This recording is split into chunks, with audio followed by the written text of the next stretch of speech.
Now, we come to a place like this, it's always best to hear what the experts and the local historians and the people that work in buildings like that think of the legend and the story. It's an amazing story of a young prince called Rollo, or Rollo, I think Rollo, yeah, was probably his best pronunciation of it, with a member of the Cresswell family who fell head over heels for this young prince. Right. Yeah, well, it's an interesting story in as much as obviously for nowadays people will be thinking, how do people keep in touch? Because you do it with your mobile phone, don't you? But in those days, obviously that wouldn't have been the case.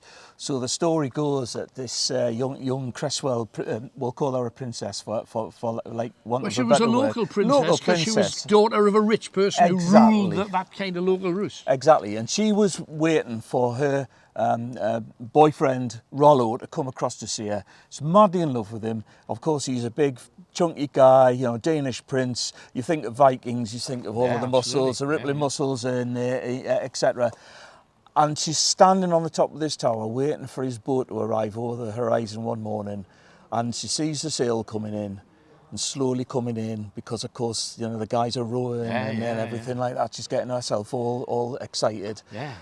And when he lands on the beach, she acknowledges his arrival, he acknowledges her, and then three figures arrive on the beach, and it's her three brothers, and she thinks, oh, they've gone to greet him, but no, they haven't. They've gone to kill him.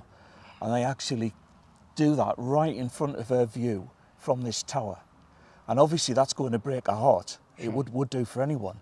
And because it's her brothers, she doesn't know why it's happening or anything like that. So the story goes that she then died of a broken heart. There's various stories that say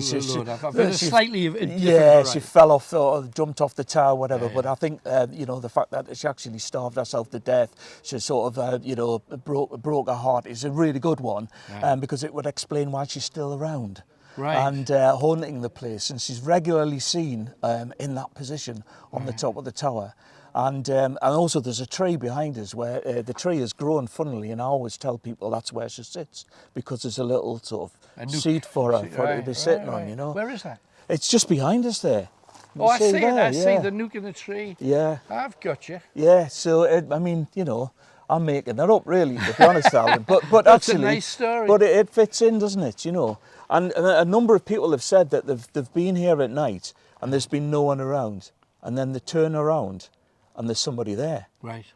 That person doesn't respond to them.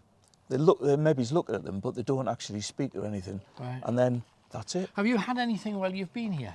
Well, I got to confess I haven't, but I carry a hagstone with me. Right. So that you know, it's exempt. I'm exempt, yeah. But I have to say that I've worked here quite often at night, particularly in the garden, and you get a funny sense that you're not alone. Absolutely. It's as simple as that. Well, there was a lot of reaver deaths just round the back when there's at least one massive sizable reaver battle round the back. And there's a couple of stories of people who worked for the Cresswells in the 1700s who came to unpleasant ends around there. I mean, some of the gardeners, one or two of them died on site as well. Absolutely. And the other thing to remember here is when we did the archaeological digs, we actually found Bronze Age burials here as well. So they're going back, you know, 8,000. And I would think we're probably standing on a Bronze Age site at the moment. I would think so. Go all the way down towards the coast. No, I would think so too. It's fascinating. We're going to see what we get.